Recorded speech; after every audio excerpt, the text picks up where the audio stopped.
L'espace Gerson, à proximité de la gare Saint-Paul dans le Vieux-Lyon, est l'un des seuls cafés-théâtres actifs du quartier. Lieu culturel incontournable du Vieux-Lyon, il a su s'imposer et s'intégrer au paysage lyonnais depuis 33 ans. De quoi animer le quartier Saint-Paul chaque soir, comme en témoignent ses voisins. Dans le quartier Saint-Paul, il y a beaucoup de lieux de fête, de type bar, pub, etc.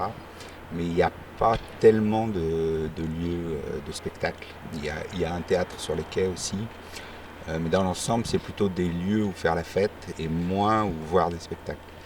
Donc ça permet une mixité plus importante, ça change des bars et des autres lieux. D'avoir un lieu un peu culturel avec des moyens chaudes et toutes sortes du théâtre d'improvisation. C'est un lieu qui tranche un peu avec ce qu'on a l'habitude de voir dans le quartier. Ça évite de prendre la voiture pour sortir tout simplement, et puis on est dans un quartier qui est très vivant, donc ça permet à la fois de sortir en première partie de soirée et puis d'aller après sur d'autres lieux qui sont autour. Donc c'est plutôt bien que les lieux de spectacle soient à l'intérieur de la ville, puisqu'il y a une concentration d'autres activités. À proximité, on y trouve une dizaine d'établissements et comme le monde attire le monde, ce lieu culturel dynamise le quartier tout entier. Je pense que c'est un quartier où c'est vachement valorisé par la culture, quoi. Et je pense que c'est intéressant pour nous parce que les touristes sont vachement intéressés par ça aussi.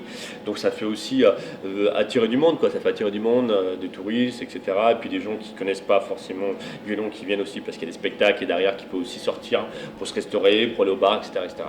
Ça peut être bénéfique parce qu'ils peuvent aussi passer à... Ça m'est arrivé qu'il y ait des gens qui sont venus me demander l'adresse, qu'ils ont mangé entre deux spectacles et ensuite sont partis voir le spectacle. Oui, ça peut l'être.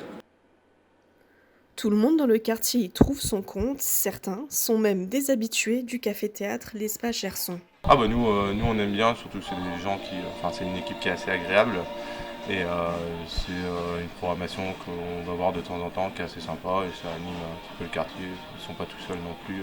Moi je trouve qu'ils ont une équipe déjà qui est assez sympathique, une configuration du lieu avec leur petite mezzanine qui est très agréable, c'est une salle qui est assez petite donc on s'y sent, ça reste un lieu assez intimiste. C'est bénéfique dans le sens où ça fait un établissement qui, dans sa catégorie, amène pas mal de monde. Je crois qu'ils sont assez souvent complets et fait que ça brasse du monde, passe du coup pas mal devant notre établissement parce que c'est un peu la route principale pour y arriver.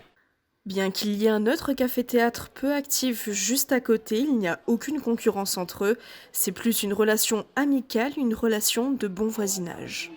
Moi, j'ai toujours pensé que euh, les différents bars ou espaces ou on va dire lieux social génèrent une synergie et pas une concurrence si c'est le terme qu'on veut entendre aujourd'hui.